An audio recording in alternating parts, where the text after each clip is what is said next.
आज 10 अप्रैल को आपने सुप्रीम कोर्ट के हुक्म के मुताबिक फ़ंड्स देने थे इलेक्शन के लिए, लेकिन आज ही के दिन आपने एक बिल पेश कर दिया है सप्लीमेंट्री फाइनेंस के लिए कि वो पैसे देने या नहीं देने पहले तय किया जाएगा। सदर साहब ने कानून वापस पार्लियामान में भेजा है, पार्लियामान ने दोबारा उस अमेंडमेंट को सुप्रीम कोर्ट के प्रैक्टिस एंड प्रोसीजर्स लॉ को दोबारा पास कर दिया। ये भी अब दोबारा कभी इम्कान है कि सुप्रीम कोर्ट के सामने जाएगा। इलेक्शन कमीशन ऑफ पाकिस्तान ने भी कोर्ट के सामने जाने का तो इसका कोई सदर साहब भेजेंगे लीगल ओपिनियन के लिए? नहीं, सदर साहब नहीं भेज सकते। कोई टेकअप कर देगा अगर लाभ बन जाएगा तो जाएगा सुप्रीम कोर्ट में? नहीं, सुप्रीम कोर्ट को पार्लियामेंट के इख्तियारात में या लेजिस्लेशन में तो सुप्रीम कोर्ट को इंटरफेयर करने का कोई इख्तियार नहीं है। आपने जो जजेस की तब्दीली का तरीका कहा था सुप्रीम कोर्ट के हुक्मनामे के तहत, इफ्तिखार चौधरी साहब इतने तगड़े थे, उन्होंने कहा नहीं तरीका ही बदलो, तो आपने तरीका 21वीं तरमीम पास कर दी। बस मामला ये है कि वो उस वक्त की पार्लियामेंट या उस वक्त की जो गवर्नमेंट है उसकी वीकनेस थी। अब आप उनसे अगर वो ना बदलते तो नहीं, हम तगड़े हैं या नहीं है, लेकिन हम नहीं बदलेंगे। आप रुक भी नहीं सकेंगे, स्ट्राइक डाउन कर देंगे? नहीं, हम बिल्कुल खड़े हैं और खड़े रहेंगे। अगर सुप्रीम कोर्ट स्ट्राइक डाउन कर देती है फिर? स्ट्राइक डाउन करने का सुप्रीम कोर्ट के पास कोई इख्तियार नहीं है। अगर सुप्रीम कोर्ट ऐसा करेगी तो वो अपने आइनी इख्तियारात से तजावुज़ करेगी। देखिए, इस बिल के ऊपर दो राय हैं। एक तो राय वो है जो आइन के अंदर लिखी हुई है कि subject to law and the constitution supreme court ये बनाएगी, तो लॉ के तहत आपने लॉ अमेंड कर दिया। लेकिन आपकी एक फेडरल लेजिस्लेटिव लिस्ट मौजूद है इसी आइन के अंदर, जहाँ सुप्रीम कोर्ट के कवानीन के ऊपर आपको फ़िलहाल तो कोई इख्तियार नहीं है। मेरे ख्याल में ये जाएगा। जब आइन में ये लिखा है कि subject to law and constitution, उसी आइन के अंदर फेडरल लेजिस्लेटिव लिस्ट नहीं कहती है। फेडरल लेजिस्लेटिव लिस्ट और प्रोविंशियल लेजिस्लेटिव लिस्ट जो है वो तो तकसीम है बिटवीन प्रोविंस एंड फेडरेशन।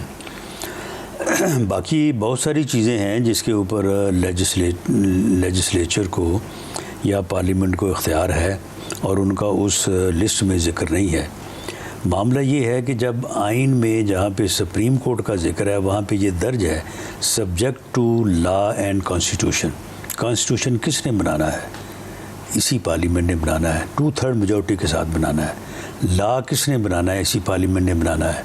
और सिंपल मेजॉरिटी या while the assemblies in session उसका तरीक़ाकार बनाना है। अब उस तरीक़ाकार के मुताबिक असम्बली ने लॉ बनाया, बाद में सेनेट से पास हुआ, प्रेसिडेंट को भेजा जो आइनी तरीक़ाकार है, प्रेसिडेंट ने बराए गौर दोबारा भेज दिया। अब दोबारा भेजे जाने के बाद अगर पार्लियामेंट जो है अब अपने जॉइंट सेशन में उसे पास कर देती है तो वो दोबारा सदर को भेजा जाएगा। सदर is bound to sign it within 10 day. अगर वो नहीं करता तो 11 डे के ऊपर it will become an act, ये लॉ हो जाएगा। अब जब आइन में लिखा है subject to constitution and law, constitution तो मौजूद है, तो लॉ किसने बनाना है? पार्लियामेंट ने बनाना है। वहाँ पे ये तो नहीं लिखा कि सुप्रीम कोर्ट ने बनाना है लॉ, अपने लिए खुद उसने बनाना है। आपके आइन की फेडरल लेजिस्लेटिव लिस्ट 55 नंबर, वो आइन का हिस्सा है। वो चीज़ वो आप सुप्रीम कोर्ट के इख्तियारात को कम करने के हवाले से वहाँ कोई चीज़ मेंशन ही नहीं है। आपने ये लिखा हुआ है कि इसके इख्तियारात को बढ़ाने के लिए कानून जारी कर सकते हैं। ठीक है। अगर आप इस लेजिस्लेटिव पीस जो है बिल, इसमें कोई एक चीज़ निकाल के साबित कर दें, अगर तो हम वहाँ पे ये लिखते हैं कि जी बेंच जो है ये बनाने का इख्तियार जो है ये चीफ जस्टिस, उसके साथ अटॉर्नी जनरल, उसके साथ लॉ मिनिस्टर या इंटीरियर मिनिस्टर का इख्तियार होगा, तो आप कह सकते थे।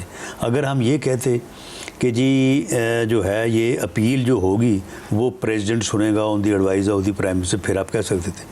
वो भाई मामला ये है कि जस्टिस मंसूर अली शाह ने जो लिखा है उसने किस दलील के साथ ये साबित किया है कि ये वन मैन जो शो है चीफ जस्टिस का रिगार्डिंग 184 सब 3 यानी सो मोटो नोटिस, इसने बेड़ा गर्क कर दिया है हमारे अदारे का। तो उसको हमने कहा कि भाई शेयर कर लो। अब किस से शेयर कर लो? अपने सीनियर मोस्ट जो दो जजेज़ हैं। तो इसमें हमने इख्तियारात कम किए हैं उनके।